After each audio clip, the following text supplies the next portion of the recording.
BFM Business, l'émission qui donne envie d'entreprendre, l'entreprise BFM avec les éco-entrepreneurs. Philippe Bloch et Arnaud Le Gall. Bienvenue dans Entreprise et Capital, la deuxième partie de notre émission consacrée, vous le savez, à la façon dont le private equity français accompagne la croissance des entrepreneurs. C'est notre nouvelle saison et on avait déjà entamé cette nouvelle direction à la fin de la saison précédente et on est très heureux de recommencer avec vous cette saison et on attaque tout de suite avec les news de la semaine. BFM Business, l'entreprise BFM. Entreprise et Capital. Et les news, c'est bien sûr avec vous Thibaut Jouzier, bienvenue dans cette deuxième saison d'Entreprise et Capital. Qu'est-ce qui s'est passé après ces quelques semaines d'absence du studio sur le marché du private equity français ? Alors il s'est passé beaucoup de choses, mais d'abord on va parler de Vulog qui vient de lever un peu plus de 17 millions d'euros. Vulog qui travaille dans le domaine de la mobilité partagée, c'est-à-dire que c'est un peu en fait la congestion des grandes villes, un problème qui n'est pas prêt de diminuer. Absolument. Dans les années qui viennent. Et en fait, eux, ils ne vont pas s'implanter directement sur le marché, ils vont fournir des solutions numériques à ceux qui vont s'implanter à leur place. C'est-à-dire que par exemple, quelqu'un qui va se lancer dans les grandes villes avec des voitures électriques en libre service, et bien Vulog va leur fournir des solutions numériques comme des logiciels par exemple. Alors on pense bien sûr à Autolib quand on pense à ce type de business. Qu'est-ce que Vulog apporte de plus qu'Autolib ? Alors ce qui est reconnu chez eux, c'est l'efficacité de leurs solutions, de leurs logiciels. Je vous donne un exemple. À Madrid, il y a justement un opérateur qui a lancé 500 véhicules électriques dans la ville. Et ils ont demandé à Vulog de leur fournir des solutions numériques. Résultat, en 3 mois, 100 000 utilisateurs, 100 000 sur la plateforme. Un très gros succès. Forcément, ouvre des portes pour la suite. Qui va forcément être copié. Qu'est-ce qu'ils veulent faire de cet argent ? Quels sont leurs objectifs ? Ils veulent continuer de mettre l'accent sur l'international. Ils sont déjà très portés sur ce marché, puisqu'ils réalisent moins de 10% de leur chiffre d'affaires en France. Mais ils veulent continuer. Aujourd'hui, ils sont en Europe, ils sont au Canada, et ils veulent aller à San Francisco. Là où il y a déjà beaucoup de monde. Encore, s'il y a un peu de monde et du talent là-bas. Mais enfin, je suis sûr qu'ils ont peut-être un avenir. Et ils gardent un œil sur le marché chinois très portant. Déjà. Oui, surtout avec la voiture électrique. Déjà. Exactement. Alors, les levées de fonds sont de plus en plus importantes de start-up. Je pense à l'événementiel avec Snap Event qui lève 3 millions d'euros. Oui, on peut le décrire un peu comme le Airbnb de l'événementiel. C'est en fait une plateforme qui vous propose de louer votre bien pour justement des soirées, d'organisations de team building, ce genre de choses. Et en fait, c'est Snap Event qui va s'occuper de tout de A à Z. Et pour l'instant, ils gèrent 500 lieux à Paris et ils sont aussi implantés à Londres et à Barcelone. Alors, quels sont les clients de Snap Event sur un concept de cette nature, de type Airbnb différent ? Alors en fait, ils vont d'abord séduire les entreprises, et pas n'importe lesquelles, Google, Facebook, Total, mais également Lancel, Garmin, enfin que du beau monde. Ouais. Et aujourd'hui, ils sont déjà rentables, en fait, c'est ça qui a noté, déjà rentables en moins de 2 ans d'existence. Grâce à un business model un peu atypique, eux, ils vont prendre que des freelances pour s'occuper de l'organisation, ils vont juste gérer les lieux. Il y en a quelques-uns dans l'événementiel. Oui, absolument. Rentabilité plus 3 millions, ça veut dire de grandes ambitions là aussi. Eh ben oui, ça veut dire doubler leur offre à Paris, passer à 1000 lieux. Ils visent 5 millions d'euros de chiffre d'affaires l'année prochaine et 25 millions d'euros en 2020. Alors parmi toutes les techs, il y a la food tech, ça ne finit plus, les levées de fonds, là aussi 3 millions d'euros aussi avec Feed. Un truc incroyable que j'ai découvert d'ailleurs à cette occasion. Alors très simplement, Feed en fait, il propose des repas pour ceux qui n'ont vraiment pas le temps de manger. Attention, c'est pas complètement révolutionné et faire ça tous les jours. C'est plutôt que de vous faire sauter un repas et de ne pas manger. Il vous propose une solution via des boissons ou des barres énergétiques qui vont vous permettre de vous apporter tout ce qu'il faut en termes nutritifs dans la journée. Et donc voilà, juste avec... J'ai vu 2,90 € par repas. Exactement. A priori. J'ai commandé, j'ai testé, je vous dirai si j'ai survécu à ce nouveau produit. À votre prochain coup de boost alimentaire. Absolument. Objectif là aussi de cette levée de fonds. Et bien, ils veulent rapidement se développer en France et aussi à l'international. Pour cela, ils misent beaucoup sur la R&D. Comme ça, proposer une large très étendue de produits pour élargir le panel client. Merci Thibaut pour ces infos du private equity français. On se retrouve bien sûr la semaine prochaine pour de nouvelles infos. Restez avec nous. On continue avec notre première séquence, Mon investisseur et moi. BFM Business, l'entreprise BFM. Mon investisseur et moi.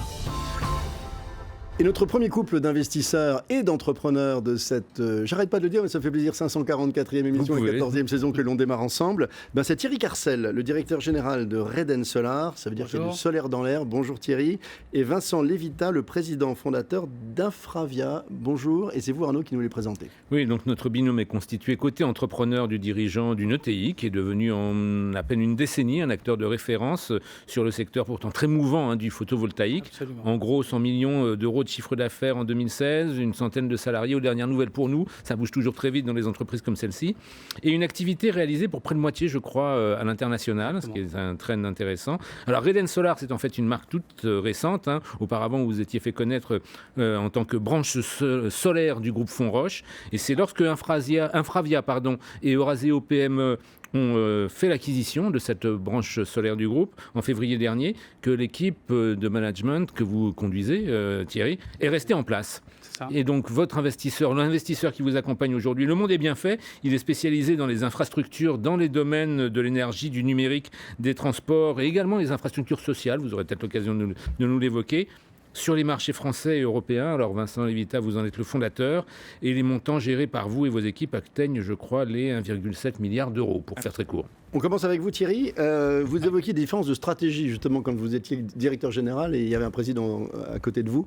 Qu'est-ce que ça a changé? Donc l'arrivée, à la fois votre arrivée aux commandes, véritablement, et du fond dans le développement de l'entreprise. Je crois que l'équipe de direction est restée la même. C'est-à-dire que la stratégie, on a une stratégie très claire depuis le début, qui est d'essayer de couvrir le maximum d'éléments de la chaîne de valeur du développement des projets photovoltaïques, c'est-à-dire le développement, la construction, bien sûr, l'exploitation et la maintenance, mais surtout l'investissement dans les centrales.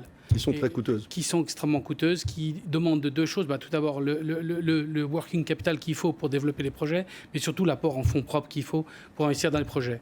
Donc, fin 2016, en 2016 et début 2017, avec l'arrivée d'Infravia, l'objectif était celui-là, de passer à une étape supplémentaire et de dire maintenant, on va garder toutes nos centrales. Au lieu d'en vendre certaines, on va toutes les garder pour pouvoir accélérer. Alors, on va bien sûr voir avec vous, Infravia, ce que vous avez apporté, mais justement, qu'est-ce que vous cherchez au-delà de l'argent? Il est évident que pour financer ces usines, il fallait de l'argent, mais qu'est-ce qu'apporte un fonds dans une activité comme la vôtre, au-delà des capitaux propres? Alors, au-delà des capitaux propres, déjà, un fonds infra, c'est important. Vous l'avez dit, Eurazeo, qui était déjà présent depuis 2010 dans le groupe avec sa branche Eurazeo Croissance, est passé à Eurazeo Patrimoine, qui est une autre branche du groupe Eurazeo aux côtés d'Infravia. Et Infravia, pourquoi on les a choisis?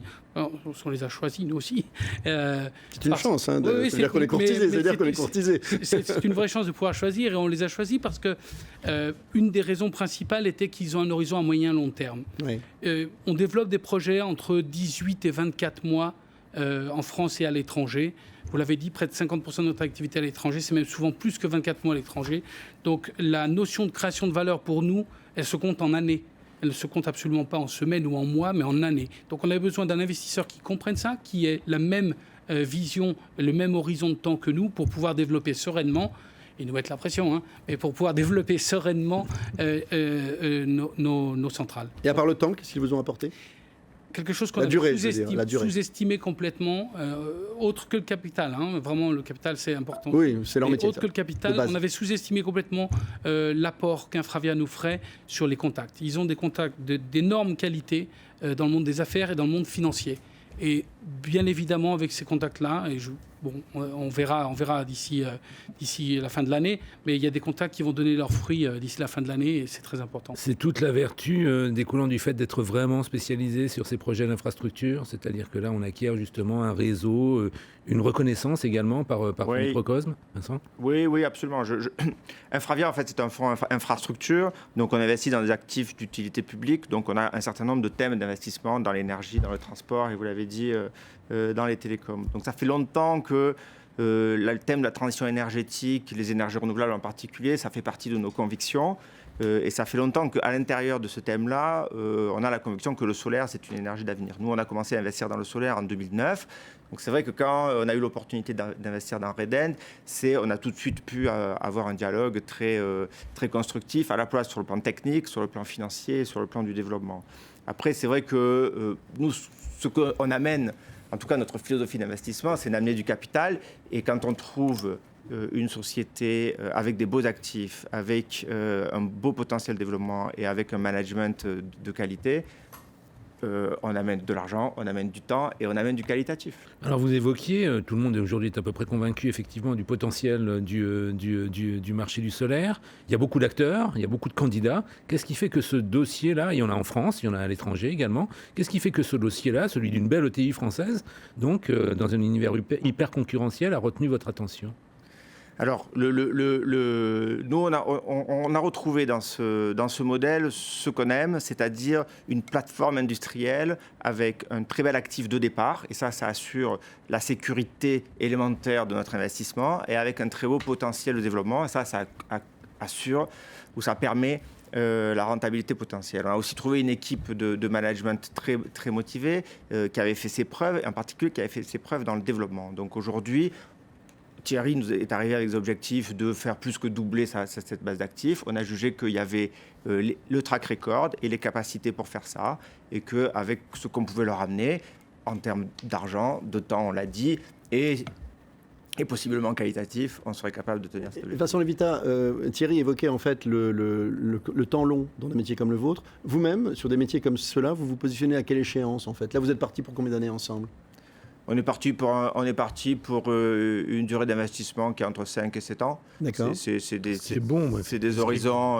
Alors, bien sûr, par rapport à l'infrastructure, c'est parfois. C'est relativement court par rapport aux infrastructures. Finalement, c'est relativement court. Pour nous, ce qui est important, c'est de dire, dans cette durée-là, on laisse le temps à l'équipe de développer des nouveaux projets, de les investir et de les faire fructifier. Et dans ce temps-là, on est capable de transformer l'entreprise pour la faire passer à un niveau supérieur. Vous avez évoqué tout à l'heure la dimension internationale du projet qui est porté par Thierry et son équipe. C'est à quel horizon en particulier? Parce que vous êtes déjà internationalisé, mais plutôt européen. Là, on est sur quel pays, sur quelle aire géographique? C'est maintenant. Puisqu'on est déjà en Amérique latine, et on vient, un exemple très concret, on parlait de ce que ça nous amène au niveau capitalistique. On a ouvert un nouveau pays qui est le Chili, où on va investir solaire, le potentiel est gigantesque. 100 millions sur les 4 prochaines années. Mais il y a du monde également. Oui, il y a des besoins. Non, ça fait partie de notre travail. Quand on parlait des éléments qualitatifs, Thierry est un développeur absolument hors pair. Donc, des idées, il en a tout le temps. Ça fait partie de notre travail de l'accompagner là où on se construit une vraie conviction, et parfois de le canaliser. Donc, c'est clair qu'aujourd'hui, le développement, c'est la France et c'est l'Amérique latine. Et les autres continents. Ouais, le Chili, c'est un pays vitrine. Si vous réussissez là-bas, il y a tout l'Arcandin qui peut s'ouvrir. Une toute dernière question, Thierry, une réponse en 15 secondes si vous en êtes capable. Qu'est-ce que sa présence à lui et à eux a apporté à la vie de l'entrepreneur que vous êtes que vous êtes devenu? Des moyens, des ambitions qu'on peut réaliser, en fait. Une image. C'est très important. On ne vous reçoit pas de la même manière quand vous avez un Fravia comme actionnaire majoritaire dans le milieu bancaire, puisque nous, on est obligé d'apporter des fonds propres, mais on est aussi obligé de lever de la dette. Et donc, on doit avoir de la crédibilité vis-à-vis du milieu bancaire. Merci Thierry Carcel. Je rappelle que vous êtes le directeur général de Reden Solar. Merci Vincent Lévita. Merci à vous. Vous êtes le président fondateur d'Infravia. On reste ensemble pour un deuxième couple d'investisseurs entrepreneurs. Restez avec nous. BFM Business, l'entreprise BFM. Mon investisseur et moi.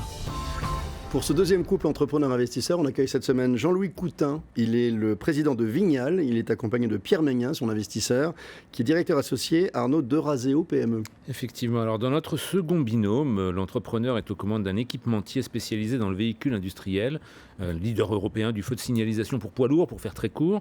Une vénérable entreprise, plus que centenaire, je crois, si on remonte presque centenaire, si on remonte à la genèse, mais qui avait besoin de renfort, d'un coup de boost, notamment pour accélérer son développement à l'international. Et donc, l'équipe dirigeante conduite par Jean-Louis Coutin s'est donc tournée il y a 3 ans, je crois, vers Euraseo PME, qui a acquis un peu plus de 70% du capital à cette occasion.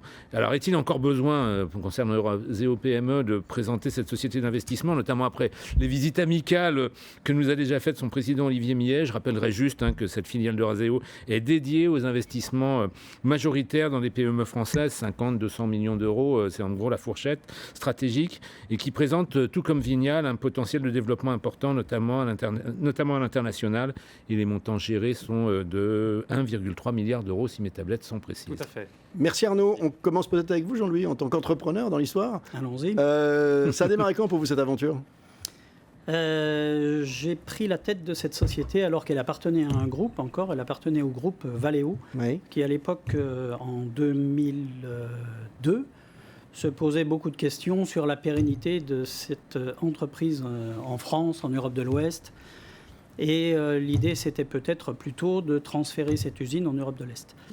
À ce moment-là, il y a eu une deuxième question qui s'est posée, c'est comment le faire. Soit ils transféraient l'usine, soit ils vendaient cette activité. On a racheté cette activité donc en fin 2013. Et depuis, on a fait 3 LBO successifs, et ce qui nous a permis de développer, de prendre notre autonomie d'abord, qui était relativement important, et ce qui n'était pas forcément simple au départ, et de développer l'entreprise comme vous avez pu le voir. Alors vous avez déjà une compétence pour lever des fonds et en chercher, mais c'est allé très vite, parce que 2013, vous rachetez l'entreprise, plusieurs LBO, 2014, l'arrivée... 2003, on rachète l'entreprise, pardon, 2003, on est parti avec un fonds, puis un deuxième fonds, et Euraseo, c'est notre troisième fonds, donc notre troisième investisseur. Qu'est-ce qui vous manquait quand arrive Euraseo, et qu'est-ce que vous avez trouvé chez eux ? Alors, on avait une belle... Beau parcours dans un univers extrêmement compétitif. Très compétitif. L'équipement automobile. Très compétitif.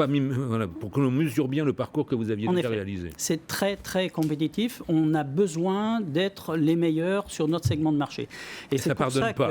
Et ça ne pardonne pas. Et c'est pour ça que l'automobile qui en parle. Dans les années passées, on avait décidé de se concentrer sur la signalisation des véhicules industriels. Et pour nous, à l'époque, les véhicules industriel, c'était uniquement le camion et la remorque, principalement. Une vraie niche. Et une vraie niche. Et on était devenu très très bon sur le secteur et très très bon sur cette gamme de produits. Et là, on s'est rendu compte qu'en étant franco-français, même si on vendait beaucoup à l'étranger en Europe, l'étranger pour nous, ça se résumait à l'Europe, premier point. Le deuxième point, on n'avait qu'une seule ligne de produit qui était la signalisation sur des segments de marché qui étaient relativement étroits et on n'était pas capable d'aller livrer facilement avec un lead time très très court, une réactivité suffisante aux États-Unis ou en Chine. Donc notre stratégie, elle a été toute simple.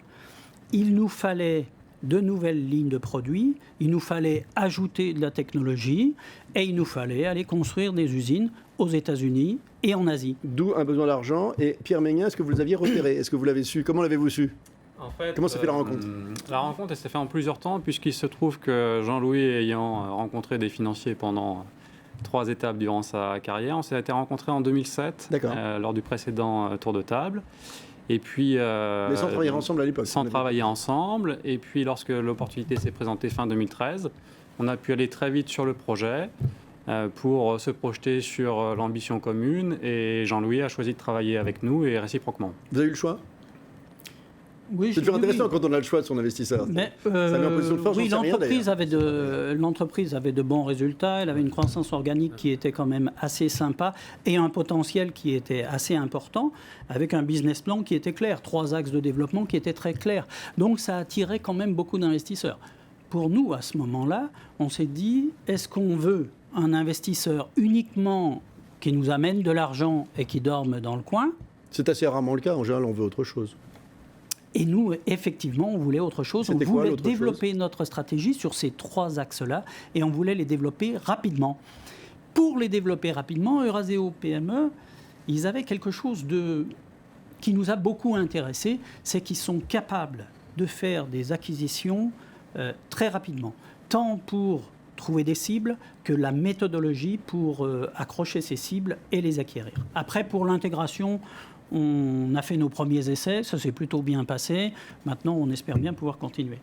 Et alors, Pierre, par rapport à la stratégie d'Euraseo PME, quel, encore une fois, plan d'action sur mesure vous avez défini pour une entreprise comme celle-ci, pour convaincre Jean-Louis et son équipe, et puis ensuite pour accélérer ce développement dont vous avez tous envie ? Donc, les caractéristiques de Vignal, c'est que c'est une société leader sur son marché, fortement reconnue, des barrières à l'entrée fortes, notamment liées à la techno. Des cases qu'il faut cocher pour... Du coup, les cases étaient cochées. Et nous, ce qu'on propose à l'équipe emmenée par Jean-Louis, c'est une boîte à outils pour aller exécuter des opérations de croissance externe, principalement à l'international. Du fait de notre réseau Euraseo international, des bureaux à Shanghai, à New York et puis à Sao Paulo. Et puis, il y a des équipes dédiées en interne Euraseo Group, notamment sur les sujets du digital, de la RSE, du juridique, et autres, ce qui permet à l'entreprise très rapidement d'avoir une efficacité forte pour les opérations de croissance externe. Et on a réalisé la première uniquement 2 mois après l'acquisition de Vignal, donc début 2014, en augmentant la taille de Vignal de près de 50%, uniquement 2 mois après l'investissement initial. Alors, ces ambitions à l'international, elles se concentrent, vous évoquiez tout à l'heure, Asie, Amérique du Nord, mais on peut être un petit peu plus précis, parce que ce sont des univers où il y a déjà beaucoup d'acteurs, donc vous vous concentrez sur quoi ? Peut-être en partant de cette acquisition que vous venez de réaliser. Alors, dans les acquisitions qu'on a réalisées, on a essayé de coller véritablement à nos 3 axes stratégiques de développement. Donc, la première société qu'on a rachetée, c'est ABL Light. Et ABL Light était une nouvelle ligne de produits. Ce sont des feux de travail et quelques autres, des projecteurs, donc les phares qui se mettent à l'avant des véhicules. Ça, c'était donc une nouvelle ligne de produits. On cochait la première case. La deuxième case, c'est que ABL Light avait une usine à Mossini, dans le Wisconsin, aux États-Unis. Et ça, pour nous, c'était déjà vraiment important. C'est votre tête de pont nord-américaine. C'était la tête de pont nord-américaine. Il y avait même, avec ABL Light, un embryon de société qui se trouvait en Chine. Et on verra que par la suite, on a décidé de réorienter les choses. Mais là, déjà, on avait notre deuxième ligne de produits. Et on avait déjà un pied aux États-Unis. Après, il restait à transformer tout ça pour en faire un bel outil industriel et être capable de convaincre les clients avec ça. On se marie pendant combien de temps, tous les deux, dans ce genre d'aventure ça dure combien, un mariage de cette nature entre un entrepreneur et un investisseur, dans des métiers comme les vôtres? Alors, ça dure le temps qu'il voudra. Oui, c'est lui qui décide à la fin. D'accord. À la fin, c'est lui qui décide. Ceci dit, pour moi, ce qui est vraiment important, c'est qu'on ne doit pas conduire une société en fonction du nom de l'investisseur qu'on a chez nous. Certainement pas. Parce que sinon, on va changer la stratégie tous les Même lui ne serait pas d'accord. 3 ans à 7 ans. Bien sûr. Donc, c'est pas du tout ça le sujet. Le sujet, c'est on doit être très clair, honnête et transparent. Comme on l'est avec nos clients, on doit l'être avec nos investisseurs. Et si on parle des choses effectivement comme ça, on s'aperçoit que le vrai driver, c'est le client. Que veut le client? Notre stratégie sera déclinée du besoin du client, donc notre stratégie, elle n'est pas dépendante de l'investisseur. On peut accélérer si on a un investisseur qui est positif, favorable et qui nous aide, ou alors on reste tranquille tout seul, mais on n'arrive pas à faire croître la société aussi vite qu'on le voudrait. Et tout ça qui permet de garder de la production en France. Alors, on n'a pas le temps. On n'a pas le temps, c'était ma conclusion, pardonnez-moi, mais c'est aussi une des vertus de ce deal avec Euraseo, c'est de continuer à produire en France. On en saura beaucoup plus. 15 millions d'euros investis en France dernièrement. Voilà, exactement. Merci à tous les deux. Je rappelle, Jean-Louis Coutin, que vous êtes le président de Vignal, et Pierre Ménien, vous êtes directeur associé d'Euraseo PME. Restez avec nous, toute dernière séquence, le mode d'emploi du private equity avec notre invité Jean-Luc Semama. BFM Business, l'entreprise BFM. Le mode d'emploi. Et Jean-Luc Semama, je ne vous le présente pas, il nous accompagne depuis de nombreuses années, il est président d'Expertise et Conseil, il nous accompagne très régulièrement, Arnaud, pour nous rendre un peu plus intelligents, nous les entrepreneurs, en matière de gestion. Qu'avez-vous prévu d'évoquer avec lui aujourd'hui ? Dans la logique de cette séquence, qui en gros est le travail, l'ouverture du capital pour les nuls, on va se focaliser sur une chose dont on nous parle souvent. Si, Jean-Luc, c'est ça. Le pitch, c'est ça, mon cher Jean-Luc. Les entrepreneurs qui se succèdent à ce micro nous disent souvent que le fait de faire entrer un investisseur est l'occasion de mieux structurer leur gestion. On l'entend régulièrement. Qu'est-ce que vous en pensez ? Et si vous êtes d'accord, comment est-ce que ça peut se traduire concrètement, notamment avant qu'il n'entre ? Oui, bonjour. J'écoutais avec attention M. Coutin. Effectivement, avant qu'il n'entre, il est important de prendre des bonnes résolutions et d'abord d'être transparent et d'être ouvert parce qu'un investisseur, c'est un atout, évident, pour le développement, mais il y a aussi des contraintes. Et donc ceux qui ont l'habitude de ne pas avoir d'investisseurs qui gèrent à leur façon leur entreprise doivent également revoir un certain nombre de paramètres chez eux. Et dans la recherche de l'investisseur, la préparation en amont pour en trouver un avec qui ça puisse coller, c'est bien sûr d'avoir un business plan cohérent, mais ouvert avec un vrai dialogue, parce qu'il n'y a pas une seule stratégie possible. Et celui qui considère que son projet il est fermé et uniquement comme celui-ci, peut-être qu'il se prive l'expérience de l'investisseur, peut-être pour le faire l'orienter positivement.